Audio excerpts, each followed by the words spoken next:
quiser acompanhar com a sua Bíblia ou então, sinta-se à vontade. Vamos fazer a leitura da Bíblia, que diz assim: Filhinhos, esta é a última hora, e assim como vocês ouviram que o anticristo está vindo, já agora muitos anticristos têm surgido. Por isso sabemos que esta é a última hora. Eles saíram do nosso meio, mas na realidade não eram dos nossos, pois se fossem dos nossos, teriam permanecido conosco. O fato de terem saído mostra que nenhum deles era dos nossos. Mas vocês têm uma unção que procede do Santo, e todos vocês têm conhecimento. Não lhes escrevo porque não conhecem a verdade, mas porque vocês a conhecem e porque nenhuma mentira procede da verdade. Quem é mentiroso, senão aquele que nega que Jesus é o Cristo? Este é o anticristo, aquele que nega o Pai e o Filho. Todo o que nega o Filho também não tem o Pai. Quem confessa publicamente o Filho tem também o Pai. Quanto a vocês, cuidem para que aquilo que ouviram desde o princípio permaneça em vocês. Se o que ouviram desde o princípio permanecer em vocês, vocês também permanecerão no Filho e no Pai. E esta é a promessa que Ele nos fez, a vida eterna. Escrevo-lhes estas coisas a respeito daqueles que os querem enganar. Quanto a vocês, a unção que receberam dele permanece em vocês, e não precisam que alguém os ensine, mas com a unção dele recebida, que é verdadeira e não falsa, os ensina acerca de todas as coisas. Permaneçam nele como ele os ensinou. Filhinhos, agora permaneçam nele, para que, quando ele se manifestar, tenhamos confiança e não sejamos envergonhados diante dele na sua vinda. Se vocês sabem que ele é justo, saibam também que todo aquele que pratica a justiça é nascido de novo. Abaixe as cabeças, vamos orar. Amado Deus, nesta hora, estamos aqui, Deus, diante de Ti, estamos diante da Tua santa palavra, estamos diante do Teu santo conhecimento, a Sua palavra viva, revelada, a Sua palavra expressa, contida na vida daquele que era, que é e que há de vir sobre nós. A Sua palavra que revela Cristo Jesus que revela o Pai, e assim nós conhecemos a palavra revelada. Ó Deus, que essa noite possamos ser instruídos a permanecer na Tua palavra, que possamos, ó Deus, adquirir força em nós, a não continuar uma vida segundo os preceitos do mundo, mas a andar segundo o conhecimento da verdade, que é Cristo Jesus. Portanto, eu te peço, faça o seu reino crescer em nossas vidas e através de nossas vidas aqui neste lugar. Em nome de Jesus. Amém. Meus irmãos, eu quero falar aqui nessa noite acerca da persistência cristã, da constância da vida cristã. Porque veja, nós somos seres humanos, e seres humanos, eles são inconstantes por natureza. A gente parece que gosta de viver andando na montanha russa. Uma hora a gente está lá em cima, outra hora a gente está lá embaixo. Sabe, não tem aquele dia que você acorda cheio de vontade, cheio de alegria, todo disposto, sabe, todo extrovertido. E você, meu Deus, o que aconteceu com você? Você está aí alegre, mas tem aquele dia também que você acorda mal, acorda triste, acorda cansado, se arrastando. Isso é um reflexo da nossa natureza humana. Nós somos assim, nós somos inconstantes por natureza. Uma hora estamos bem, outra hora estamos mal. Uma hora nós estamos lá em cima, outra hora a gente está aqui embaixo. Bom, mas no que diz respeito à vida cristã, a gente precisa entender que o Evangelho nos convida a viver uma vida constante. A nossa vida pessoal, a nossa vida profissional, talvez a nossa vida de relacionamento conjugal, a nossa tratativa com os filhos, com a família, tudo isso é aceitável e natural. A gente vai estar bem um dia, a gente vai estar mal um dia. A gente vai viver altos e baixos na vida, na sociedade, nas coisas. Uma hora a gente vai empreender e vai dar certo, uma outra hora a gente vai empreender e vai dar errado. Assim é a vida, é normal.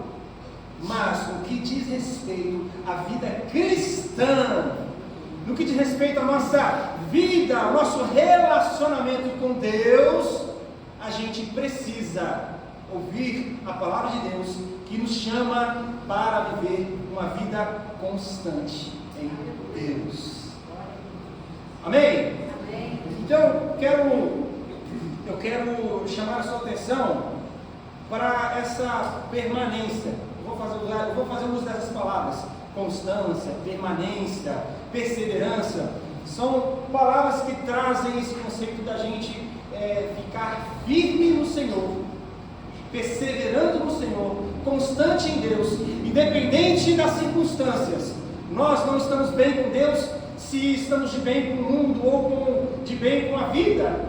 Nós não podemos ter o nosso relacionamento com Deus, ele não pode ser medido, ele não pode ser aferido, ele não pode ser nivelado com o nosso relacionamento natural.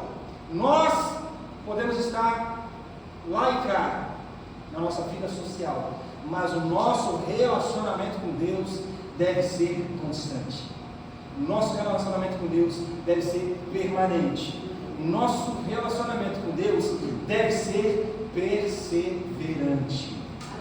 Então vamos ver como esse texto nos fala essas verdades.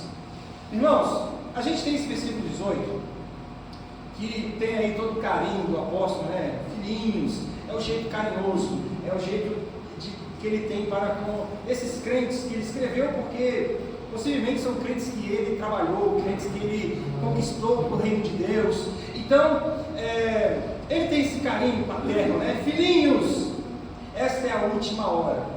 E a gente precisa parar aqui e entender o que ele está querendo dizer com essa última hora. O que é isso? O João está olhando o tempo, acabou o tempo do culto, é a última hora de pregar, vamos rápido, a gente tem que ir para casa assistir um Fantástico. Não é isso. A última hora que o apóstolo João está falando aqui é acerca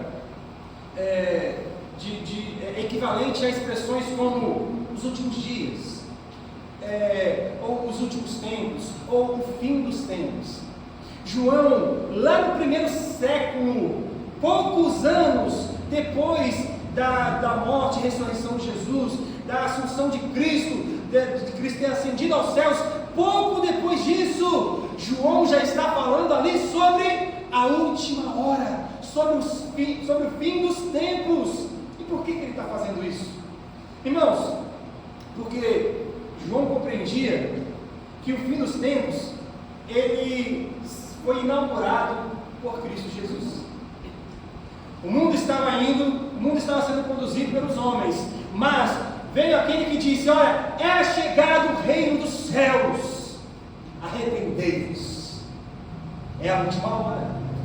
Jesus veio pregar, João Batista preparou o caminho, né? Olha, está vindo aí, arrependei-vos, ele está chegando, o reino de Deus está sendo estabelecido. E aí chegou Jesus, chegou aquele nascido de mulher, porém o Deus encarnado, o Senhor do universo, o Deus Todo-Poderoso que pisa nas estrelas, contido em uma criancinha, e cresceu, evoluiu, e ele pregou a nós, porque o ministério de Cristo Jesus foi para trazermos o conceito da urgência da última hora.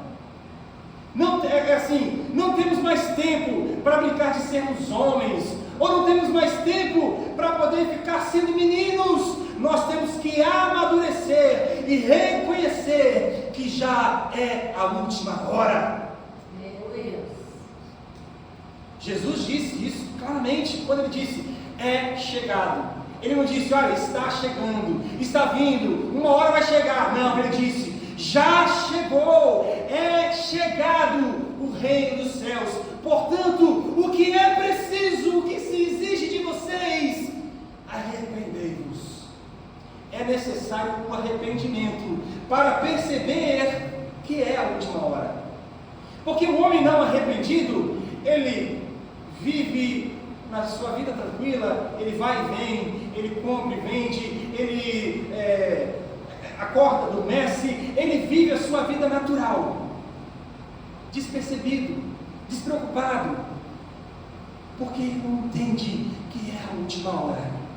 Mas aquele que tem um coração arrependido, ele diz e reconhece, Senhor, é chegado, é o teu reino, Senhor, essa é a última hora, meu Deus, salva-me, porque desesperadamente eu reconheço que é chegado o seu reino. O Senhor Jesus inaugurou a última hora.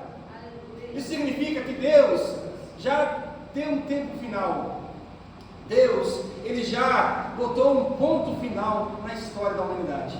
Deus tinha dado muito tempo, muitas horas antes de Cristo para os homens, milênios, de Adão até Cristo. Deus deu muitas horas para os homens, mas quando Jesus chegou, quando Jesus pisou nessa terra, quando Jesus pregou o seu evangelho, o evangelho do arrependimento, ele estava clamando, dizendo, é chegada a última hora. Então, irmãos, essa é a expressão a última hora. A gente precisa se atentar para isso, para a urgência do final dos tempos. A gente, mas as pessoas dizem que Jesus está vindo, que o mundo vai se acabar já há muito tempo. Meu irmão, um dia para Deus é como 1000 anos. 1000 anos para Deus é como um dia. Já se passaram aí cerca de 2000 anos desde que Jesus nasceu. Mas veja, pode ser que para Deus tenha passado 2 dias. Será que no terceiro dia ele não virá? Será que já estamos no segundo dia? Será que esse segundo dia que a gente está vivendo já não é a última horinha? Será que não vai virar esse dia e logo ali aquele choro da última hora vai se acabar? Porque o choro pode durar uma noite, mas ao amanhecer, na virada do dia, quando ele vier a sua glória, no seu poder, na sua majestade, quando Cristo vier em glória, ele dará fim a todo o sofrimento, a toda a maldade, a todo o pecado. Mas nós precisamos reconhecer que é a última hora. E aí o apóstolo ele fala sobre a questão da última hora, para trazer a urgente necessidade da gente se atentar para aquilo que a gente está ouvindo, para aquilo que a gente está falando, para aquilo que a gente está fazendo. Como nós temos vivido a nossa vida? É a última hora. Como que esse conceito da última hora tem influenciado a minha vida? Será que eu tenho reconhecido que já é a última hora? A qualquer momento, a qualquer hora, nesse tempo, nesse período, nesse momento, Jesus poderá aparecer e dar fim a essa última hora. Como é que esse conceito tem influenciado a minha vida? Como é que eu tenho conduzido a minha vida diante dessa urgência de que é a última hora, e essa última hora já esteja talvez já nos seus minutos finais? Ou eu tenho achado que eu tenho muito tempo ainda? Não, tenho muito tempo. A gente tem muito tempo. Vamos deixar esse negócio para ser crente lá para frente. Deixa eu resolver minha vida primeiro. Deixa eu viver minhas aventuras. Deixa eu viver as minhas alegrias. deixa eu fazer o que eu quero, deixa eu usufruir, deixa eu fazer o que eu quero da minha vida, porque lá na frente eu tenho tempo, lá na frente, aí eu vou para Jesus. Meu irmão, perceba, é a última hora. O reino de Deus, o reino dos céus já chegou, já está estabelecido, e nós já estamos vivendo. Não sou eu que estou dizendo, o apóstolo de Cristo Jesus disse: filhinhos, esta é a última hora. Meus irmãos, o que eu quero dizer é que isso precisa influenciar a nossa vida. A gente precisa ter esse senso de urgência mediante essa última hora. A gente não pode ficar numa vida mais ou menos. Olha, uma hora eu estou na igreja, bem, eu faço, vou lá, trabalho, estou junto com o pastor, resolvo, aí desanimei, não vou para a igreja hoje não, aí domingo que vem já não vem mais, aí fico um mês sem vir, daqui a pouco não desviou. Por quê? O alto e baixo.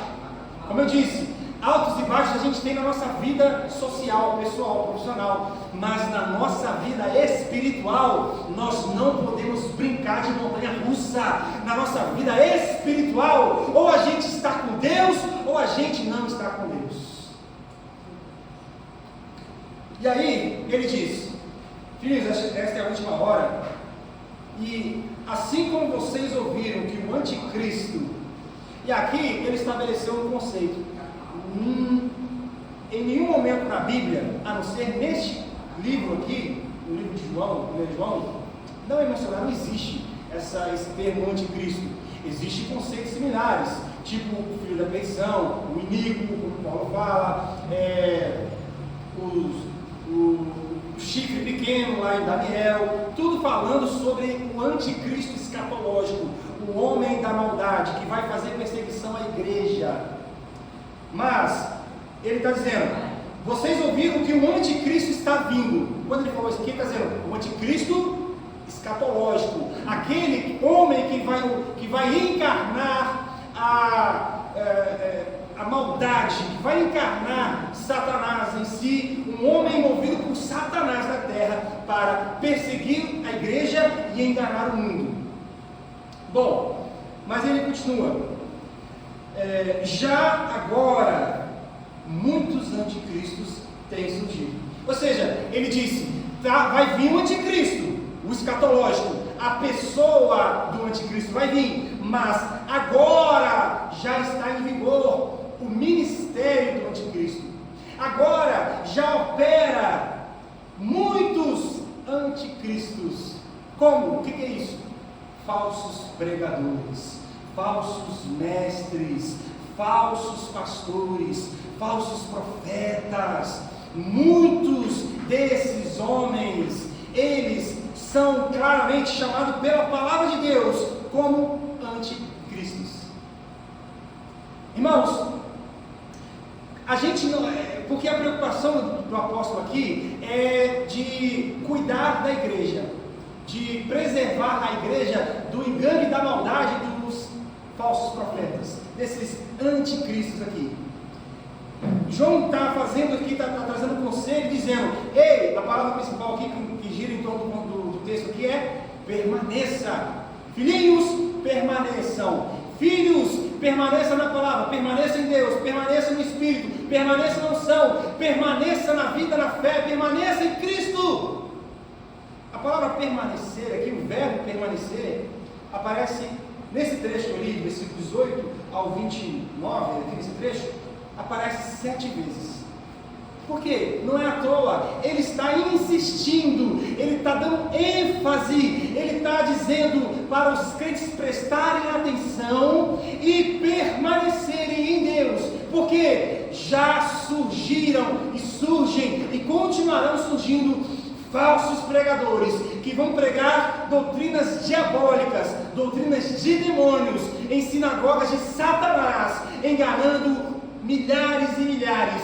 E o povo, tendo comichão, coceira no ouvido, eles vão amontoar para si, eles vão abraçar esses falsos profetas, porque eles não aguentam ouvir a palavra da verdade. Irmãos, é muito triste quando você vê uma pessoa chegando e rapidamente saindo. assim, triste, a gente se alegra quando chega pessoas novas na igreja, a gente quer abraçar, a gente quer ensinar, a gente quer instruir, e a gente faz isso, mas muitas vezes a pessoa não é aquilo que ela está procurando. Muitas vezes a pessoa vem aqui e está procurando alguma coisa, talvez uma teologia da prosperidade, talvez uma teologia que vai dar ênfase no ser humano e dizer que o ser humano, uma teologia que, como na linguagem de hoje, uma teologia coach, a teologia para ensinar você como você deve viver bem e melhor e ser o melhor ser humano possível, apontando para o homem e esquecendo Jesus, deixando Jesus de lado. Mas veja, o que João está chamando a atenção é para que eles permaneçam na palavra de Deus, permaneçam no evangelho que foi pregado desde o princípio. Essas são verdades que a igreja precisa entender, nós precisamos entender. Irmãos, a gente não tem a pretensão de se ajuntar aqui para fazer pregações que agradam a todos. A gente, quem está em acordo com Deus, quem tem um coração voltado para Deus, é claro que toda a palavra e todo o ensinamento da Bíblia vai agradar o nosso coração, porque o nosso coração está alinhado com Deus. Mas se nós estamos procurando um evangelho mais fácil, mais adocicado, um evangelho que eu tenho que forçar a Bíblia a dizer o que eu quero, e não eu forçar a minha vida a fazer o que a Bíblia diz que eu devo fazer, então este é um outro evangelho, e não o evangelho de Cristo que a pessoa está procurando. Mas então veja, os falsos pregadores são o pior ataque que a igreja pode sofrer. Se a gente quisesse se encher essa igreja, se a gente quisesse fazer, a gente pegaria um modelo de igrejas que dão certo. Não estou dizendo que existem igrejas com sucesso que são erradas, mas estou dizendo que hoje existem muitas igrejas que dão certo porque são falsas igrejas, que com falsos pregadores e com falsos crentes. Isso tem em milhares no Brasil. Tem muitas falsas igrejas com falsos pregadores e falsos crentes. Por quê? Porque lá dentro se prega um falso evangelho. Nós não temos a pretensão de fazer um evangelho que vai inchar essa igreja. Nós temos a pretensão de pregar o evangelho, seja como for, seja a gente gostando ou não. O evangelho de Jesus Cristo é que tem que prevalecer. Porque nós permanecemos na palavra. Nós não podemos permanecer na nossa vontade. Irmãos, então assim, qual é o pior ataque que pode acontecer à igreja? Qual é a pior coisa que pode acontecer com a igreja? É o ataque dos falsos profetas. Não é um ataque externo, não é um mundanismo, não é essa ideologia mundana que está aí fora que vai tentar abalar a igreja. Porque contra essas coisas, a gente sabe, maior é o que está em nós do que o que está no mundo. Mas veja, como é difícil lutar contra falsas ideologias, falsas pregações dentro da igreja. Esse é o grande problema. A gente olha para o mundo lá fora e vê, eles estão falando mentira, porque o que procede da boca deles é mentira, porque eles são mentirosos e eles seguem Satanás, que é o pai da mentira. Mas às vezes, aqui dentro está o pregador, dentro da igreja está o pastor, está o mestre ensinando, pregando, está o profeta profetizando e fazendo mentiras, enganando a igreja. As pessoas estão achando que estão andando no caminho que leva a Deus, quando na verdade são seitas e heresias que estão indo enganadas para o inferno. Mas eles não estão lá sinceramente, de todo o coração, irmãos. Existe crente sincero, verdadeiro, mas crente sincero também pode ser um crente falso. Sinceridade não salva ninguém. Então os verdadeiros crentes passam pelo teste da permanência. Versículo 19: eles saíram do meio do nosso meio, mas na realidade eles não eram dos nossos, pois se fossem dos nossos teriam permanecido. Irmãos, o verdadeiro crente passa pelo teste da permanência, passa pelo teste da constância. O que eu estou querendo dizer?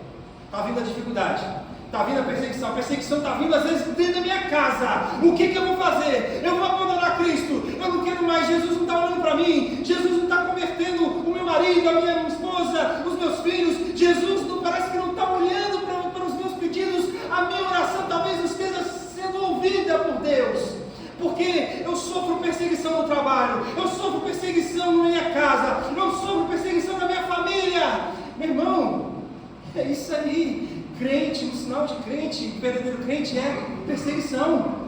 Se o crente não é perseguido, talvez não seja um crente verdadeiro. É só você olhar para o livro de Atos e você vai ver quanta perseguição aqueles homens sofreram. Os apóstolos, os crentes foram perseguidos, mortos, eles foram arruinados, foram levados à falência, roubaram tudo deles, mas eles permaneceram. O apóstolo Paulo fala: olha, eu sei viver de todos os modos, eu sei viver na abundância, também sei viver na escassez, eu posso ter tudo, também posso ter nada, porque não são as coisas deste mundo que vai definir a minha fé. O que define a minha fé é aquele que morreu na cruz para perdoar os meus pecados. É em Cristo Jesus que eu estou firmado na minha fé. Eu me agarro na cruz, eu me agarro em Cristo, eu me agarro não no que eu faço, mas eu me agarro no que Ele fez. Porque veja, não é o que você faz que vai te salvar, não é também o que você deixa de fazer, porque às vezes as pessoas acham que ser crente é vir para a igreja e deixar de fazer muita coisa que a gente faz no mundo. Não é você deixar de fazer que vai te salvar. O que te salva é aquilo que Jesus fez na cruz. O que te salva são aqueles braços estendidos, aquele sangue se vertendo no madeiro. O que te salva são a pele dilacerada, aquela coroa na testa, fincada no couro cabeludo, são as coxas rasgadas, as mãos e os pés furados por pregos. É isso que nos salva. É Cristo Jesus pendurado na cruz, dizendo: Pai, está consumado. É Cristo Jesus que nos salva. Cristo Jesus. Mas tudo que a gente faz, a vida constante que a gente deve viver, não é para a salvação. A gente vive uma vida constante, e pelo menos a gente deve viver uma vida constante, porque nós recebemos a salvação. O crente, ele não deixa de pecar para ser salvo, mas ele deixa de pecar porque foi salvo. O crente não se santifica porque ele almeja alcançar a salvação por meio da santidade. Não, o crente se santifica por reconhecer que ele primeiro foi salvo em Cristo Jesus. E aí ele tem uma motivação especial, ele tem já um propósito novo, ele já tem um conhecimento superior, que dizendo: não é o que eu faço, não são as minhas obras, mas é a obra de Cristo Jesus que me salva. Meus irmãos, o pastor Hernandes Dias Lopes, ele diz: a constância é uma marca dos salvos. Os que caem e deixam a igreja total e finalmente, nunca dela fizeram parte.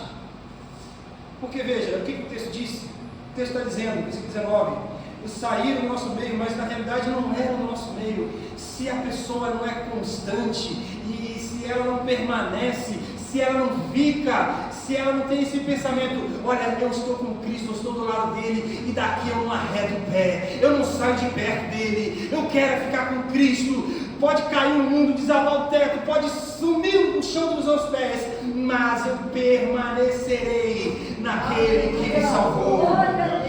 Meus irmãos, Marcos 13 diz: aquele que perseverar até o fim será salvo. Isso não quer dizer que a salvação é um prêmio pela persistência, mas Com certeza, a persistência e a constância são marcas de um crente verdadeiro. O crente verdadeiro, ele permanece em Cristo Jesus. Sabe por que a gente permanece em Cristo Jesus? Porque a gente pode rodar o mundo todo, pode procurar, a gente não vai achar nada melhor do que este Evangelho. A gente pode percorrer céu, terra, mar, a gente pode mandar a NASA procurar nos cosmos inteiro, no universo por aí afora. Nunca, ninguém, jamais, ninguém encontrará um amor tão doce como Jesus, um favor tão sublime quanto aquele que ele fez na cruz, um poder tão glorioso e excelso como aquele que emana das mãos do Todo-Poderoso, o Criador dos céus e da terra, e aquele que sustenta a sua vida dia após dia, que te conduz e que te mantém e que te faz permanecer constante na presença dele. Bom, meus irmãos, então, duas marcas do cristão verdadeiro são a unção e o conhecimento. O versículo 20, ele diz: mas vocês, porque no versículo 19 ele falou dos outros, daqueles que não permaneceram, daqueles que não ficaram, daqueles homens inconstantes que se tornaram falsos mestres, que não permaneceram no evangelho verdadeiro e saiu da igreja para pregar outras mentiras, outras bobagens por aí fora. Mas o apóstolo se voltou para a igreja e disse: mas vocês têm uma unção que procede do santo. Nós que somos crentes verdadeiros, nós permanecemos, sabe por quê? Porque existe alguém dentro do nosso coração, existe alguém aqui dentro, na nossa consciência, nos nossos sentimentos, chamado Espírito Santo de Deus, que quando a gente acha que a gente está fraco e quer descansar ou sair um pouquinho do caminho, ele fala: ei rapaz, eu não te chamei para você retroceder, eu te chamei para você permanecer. Quando a gente quer desistir, chutar o balde e sair: ah, Jesus não está dando certo, eu não estou conseguindo, eu não estou vencendo, eu não estou vendo vitória, eu não estou, meu Deus do céu. O Evangelho é sobre a vitória de Cristo e não sobre as nossas vitórias diárias. Meus irmãos, pouco importa se a gente vai vencer ou não no nosso dia a dia, vencendo ou não vencendo, a gente precisa permanecer com aquele que já venceu, o vencedor dos vencedores, o vitorioso Cristo Jesus, nosso Senhor. E ele diz: vocês têm uma unção. Essa unção, irmãos, é o Espírito Santo de Deus. E todos vocês têm conhecimento. Então, as duas marcas do crente que permanece: o crente que é constante é o crente que tem a unção do Espírito, e o crente que tem o conhecimento da palavra de Deus. Então, aí já tem um caminho para entender por que a gente às vezes erra tanto, por que às vezes a gente apanha do pecado. Por que às vezes parece que o diabo faz da gente um capacho? Por que a gente vive aquela vida mais ou menos vai e vem? Ora, porque a gente precisa do conhecimento. Oséias fala: conhecei, não para, prossiga, conheça e prossiga nesse conhecimento. Conheça a Deus hoje. Procure saber de Deus hoje, mas não pare por aí. Vá amanhã e procure saber de Deus mais uma vez. E durante a semana toda procure saber de Deus. Durante o mês, durante o ano, durante toda a sua vida. Pelo amor de Deus, não pare de buscar conhecimento de Deus. Porque as duas marcas do crente verdadeiro é ter o Espírito Santo e ter o conhecimento de Deus.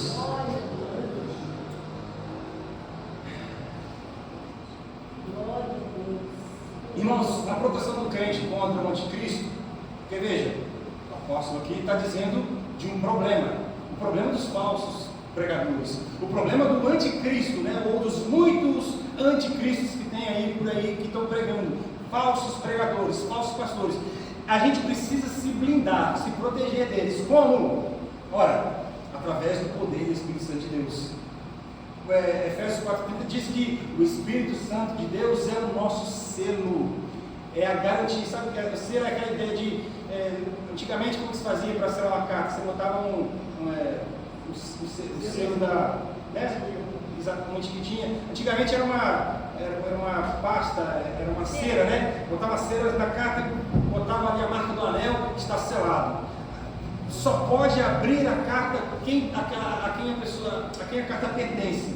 Ou seja, quando nós temos o Espírito Santo de Deus, nós somos selados no nosso coração. Então, a maldade do mundo, a falsa pregação, o engano do anticristo não penetra no nosso coração, porque nós somos selados. E a outra marca é: nós somos vacinados contra heresias e as mentiras. Por quê? Porque nós buscamos conhecimento de Deus. A vacina do crente contra heresia, contra mentira, contra falso profeta é buscar conhecimento de Deus, a palavra de Deus. Por isso, irmãos, nós estamos aqui, deixa eu fazer aqui uma propagandazinha. A gente está todo domingo aqui estudando, a gente está com uma série de estudos sobre seitas e heresias, identificando movimentos religiosos por aí afora, que são milhares, que falam mentira, que pregam mentira, que deturpam a palavra de Deus. E a gente precisa estudar isso, por quê? Para a gente ser vacinado contra isso. Para a gente não chegar na rua aí e a pessoa vem e prega aquela mentira e será que é verdade? Aí precisa vir uma palavra e não, rapaz, é mentira. A gente precisa se antecipar, a gente precisa ser vacinado. Antes da heresia chegar a nós, a gente já precisa estar vacinado contra ela. Por isso, precisamos estudar a palavra de Deus.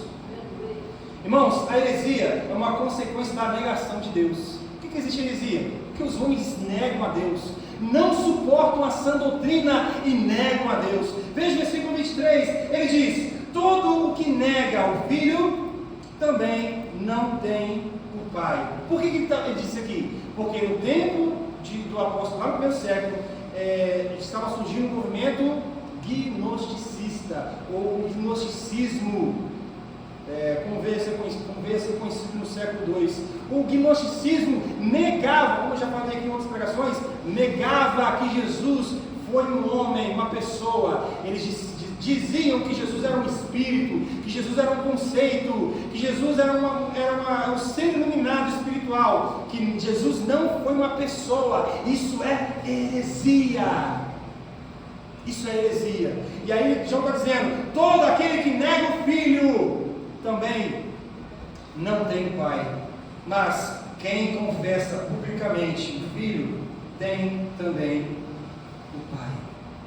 Irmãos, isso lembra as palavras de Jesus lá de Mateus 10, 32 a 33, que disse: quem me confessar diante dos homens, também eu confessarei diante do Pai que está nos céus. Mas aquele que me negar diante dos homens, também eu o negarei diante do Pai que está nos céus. Aqui o verbo confessar traz a ideia de homologar, de ratificar, de fazer concreto, de deixar evidente, de deixar nítido. Essa é a ideia de confessar Jesus. Bom, meus irmãos, e nos versos seguintes, 24 a 25, nós vemos que é enfatizada a questão da permanência, como nós estamos falando, sobre essa ideia de permanecer. Ele enfatiza essa ideia da permanência com vistas em duas realidades: a segunda vinda de Jesus e a promessa da vida eterna. Ele fala sobre a vida de Jesus no versículo 28, quando ele diz: filhinhos, agora permaneçam nele, para que quando ele manifestar, tenhamos confiança e não sejamos enganados diante dele na sua vinda. Então ele está dizendo: a gente precisa permanecer. Por quê? Por que a gente precisa permanecer? Porque ele está vindo, ele logo vai aparecer. Já estamos vivendo a última hora, já é o tempo final. Ele foi, mas logo já está voltando. Vou ali, mas logo volta. Jesus está voltando, gente. Permaneçam nele, fiquem nele, estejam nele, fiquem constantes e firmados nele. Por quê? Para que você não seja pego, despercebido. 25, a parábola das 10 virgens, a parábola do ladrão. Meus irmãos, a gente não pode ser pego de surpresa. Nós precisamos permanecer, independente da luta, da dificuldade, dos problemas, a gente permanece, porque a gente tem um alvo, a gente tem um objetivo. Primeiro, a gente olha para o fato de que Jesus virá, e Ele breve virá. Se não fosse assim, Ele não tinha prometido. Ele disse, acabou no finalzinho do livro de Apocalipse, Ele disse, em breve venho. São as últimas palavras de Jesus. Em breve virei, em breve estarei de volta. Isso é uma promessa. A vinda de Jesus é uma promessa. E deixa eu te perguntar uma coisa: por acaso Jesus, Ele prometeu alguma coisa e que não tenha cumprido? Por acaso Jesus prometeu alguma coisa na qual Ele foi fraco para não cumprir? Muito pelo contrário, a palavra do Senhor diz que Ele não é o homem para que minta, e nem filho do homem para que se arrependa. Se Ele disse, está dito. Se Ele prometeu, Ele irá cumprir. E deixa eu falar, Jesus disse que virá, e eu creio que Jesus virá sobre nós. E a outra realidade é sobre a promessa da vida eterna. Ele não só virá, Ele não só vai vir aqui para acabar com essa maldade do mundo, mas Ele virá para nos ingressar na eternidade. O versículo 25 diz isso. Ele diz: e esta é a promessa que Ele nos fez. Qual é a promessa? A promessa de vida eterna. Meus irmãos, não foi pouca coisa que Jesus prometeu. Não foi uma promessinha de um namorado para uma namorada. Não foi uma promessa, um acordo entre cavalheiros. O que Jesus nos prometeu foi a vida eterna. E diante dessas realidades a gente não pode enfraquecer. Por mais que sejamos tentados, por mais que a nossa carne ela está pedindo e implorando para a gente relaxar um pouquinho, a gente precisa permanecer. Porque se a gente vacilar um segundo, se a gente perder um momento dessa última hora, pode ser que seja tarde demais.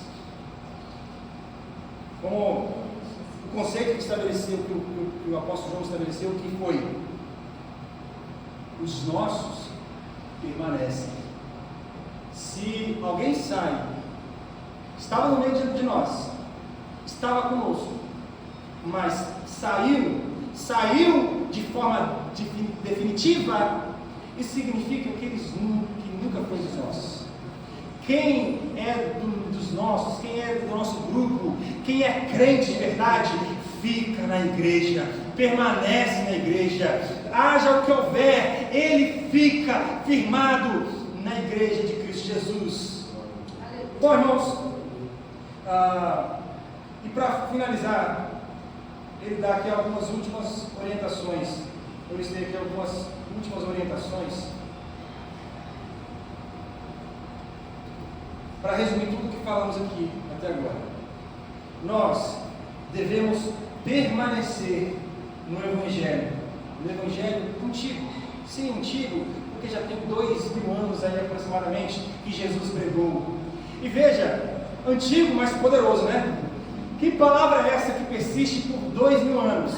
Crente tem sido perseguido, matava crente, mas parecia que o sangue de crente era adubo, né? Quanto mais sangue de crente caía no chão, mais crente surgia na terra. Meu irmão, por 2000 anos, era guerra atrás de guerra, perseguição. O Império Romano tentou varrer os crentes da terra, não conseguiu.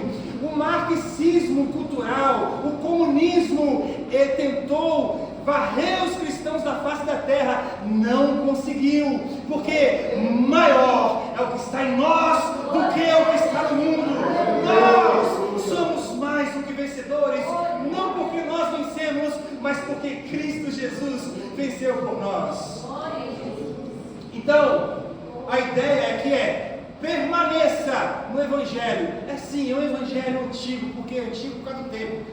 Tem sido pregado, mas é um Evangelho que persiste. É um Evangelho que não falha. É um Evangelho que não tem mentira. É um Evangelho que promete e cumpre. É um Evangelho que é verdadeiro. É um Evangelho que é a própria palavra de Deus, é a manifestação, é a revelação de Deus na terra. Segundo, devemos permanecer na unção do Espírito Santo. Meus irmãos, o conselho que Paulo deu: não apagueis o Espírito. O Espírito Santo é precioso demais para a gente deixar de lado. O Espírito Santo, ele é tão doce, mas tão maravilhoso, ele é tão sublime e se importa tanto com você, para que você não se importe com ele. Sabe, a gente vive a nossa vida achando que são as nossas vontades que devem prevalecer. Mas olhe para dentro de você, faça um retrospecto da sua vida, veja se tudo o que aconteceu na sua vida não foram livramentos atrás de livramentos, o Espírito Santo cuidando de você, o Espírito Santo te trazendo, o Espírito Santo te preservando, mesmo você sendo vacilão, mesmo você não fazendo a vontade de Deus, o Espírito Santo de Deus tem cuidado de você. Então o conselho é: não apagueis o Espírito, não diminua o Espírito da sua vida, ou em outras palavras, não ignore o Espírito Santo. Meu irmão, o Espírito Santo fala, o Espírito Santo diz, o Espírito Santo está bradando no seu coração. Ouça o que o Espírito diz à igreja, siga a palavra de Deus. Quem tem ouvidos, não apenas esses ouvidos aqui, irmãos, mas o ouvido do coração, lá no seu interior. Por mais que você não queira ouvir a minha voz, essa voz chata que eu tenho, mas pelo amor de Deus, dê ouvido à voz do Espírito Santo de Deus no seu coração. Não apagueis o Espírito. Terceiro, devemos permanecer em Cristo. Ele, como eu disse, o apóstolo aqui, ele usa de forma proposital o verbo permanecer. Foram 7 vezes aqui nesse pequeno trecho, para dizer que a gente não pode sair de perto de Jesus. Ele disse, versículo 28, filhinhos, agora permaneçam. Depois de tudo que ele disse, depois de ter exposto as mentiras dos falsos profetas, depois de ter trazido os conceitos de que quem é crente verdadeiro não sai, porque os que saíram porque nunca foram crente, ele está dizendo, mas agora permaneçam, porque a permanência é um sinal do verdadeiro crente, a constância é um sinal, a marca do crente verdadeiro. Agora permaneçam nele aqui é Jesus, para que quando ele se manifestar, e ele há de se manifestar, tenhamos confiança e não sejamos envergonhados. Não sejamos envergonhados diante dele na sua vida. Ô meu irmão, permaneça em Cristo Jesus. Fique em Jesus, porque não tem nada melhor neste mundo. Jesus é o melhor conceito. Jesus é a melhor ideia.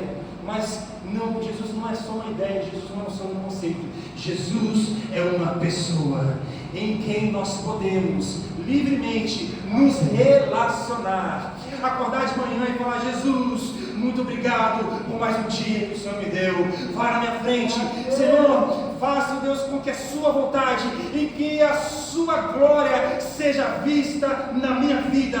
Que não viva eu, que diminua eu e o Senhor apareça.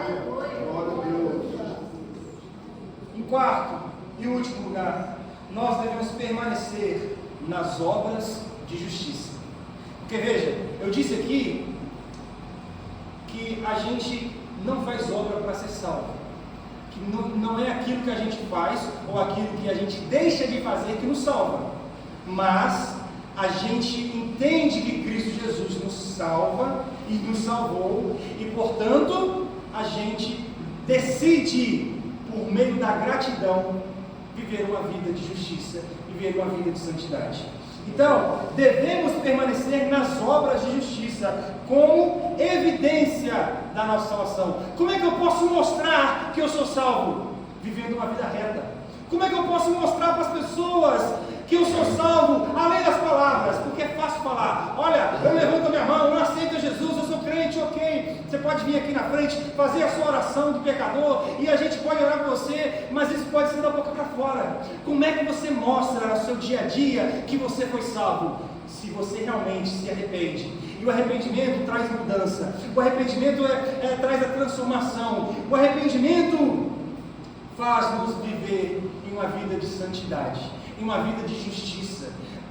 Antes praticávamos o engano, o pecado, vivíamos na mentira. Hoje nós zelamos pela verdade, amamos a verdade e temos o prazer em nos abster do mundo para viver uma vida santa. Então, as obras de justiça não é para o homem se gloriar, não é para o homem ter vanglória. As obras de justiça que nós praticamos uma evidência, são evidências da nossa salvação. Versículo 29 fala isso. Veja, e a gente já termina. Se vocês sabem que Ele é justo, e Ele é justo, não é? Se vocês sabem que Ele é justo, saibam também que todo aquele que pratica a justiça é nascido de novo. Ele poderia ter dito assim, vocês sabem que Ele é justo, e assim, todo aquele que acredita que Ele é justo, é nascido de novo. Mas Ele diz aqui, Ele é justo, e vocês sabem que Jesus é justo. Mas olhem agora para vocês precisam viver na justiça de Jesus, vocês precisam praticar a verdade, vocês precisam andar na retidão, vocês precisam andar na santidade, porque sem santidade ninguém jamais verá o Senhor. Então ande, pratique, viva a justiça, porque assim, meu filho, você estará dizendo que você é nascido de novo. Nós somos nova criatura, somos nascidos de novo em Deus, porque Cristo Jesus assim nos concedeu. E quem nova criatura vive em novidade de vida. Amém? Meus irmãos, tudo isso que eu falei, todo esse preceito dessa palavra aqui, é para dizer, te encorajar, é para animar a sua vida, é para te chamar para a responsabilidade também, para a gente permanecer. Permaneça em Cristo, fique em Cristo. Não desanime, hoje eu não vou para a igreja, não, irmãos, mesmo assim, venha para a igreja, porque aqui a gente está aprendendo junto, aqui a gente está louvando a Deus. Não é bom a gente louvar, aprender a ouvir? Irmãos, a gente precisa crescer nessa graça, nesse conhecimento. Para isso, permaneça em Cristo, fique em Cristo. Não desanime diante das dificuldades da vida, não desanime diante das coisas que você precisa ver e você não enxerga. Só creia, só espere, fique constante, fique em Jesus. Amém? Amém. Vamos orar. Te convido a baixar sua cabeça e orar a Deus.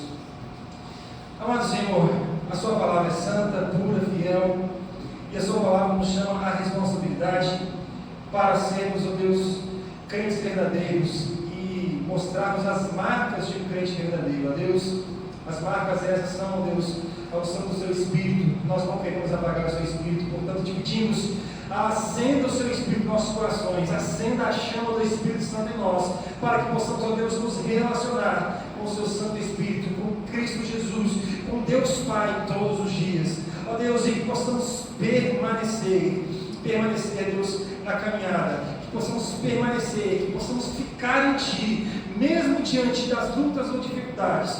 Dá-nos essa graça que só vem por meio de Cristo Jesus. Ó Deus, Tu nos chamaste por meio de Jesus para esta fé. Conceda-nos, ó Deus, a força necessária para permanecer nessa fé, porque fazendo assim, nós estamos testemunhando que somos nova criatura em Cristo Jesus. A Ti damos glória, a Ti louvamos, e eu louvo ao Senhor pelas vidas, a Deus, de cada um que aqui está, porque o Senhor chamou, é o Senhor que nos sustenta.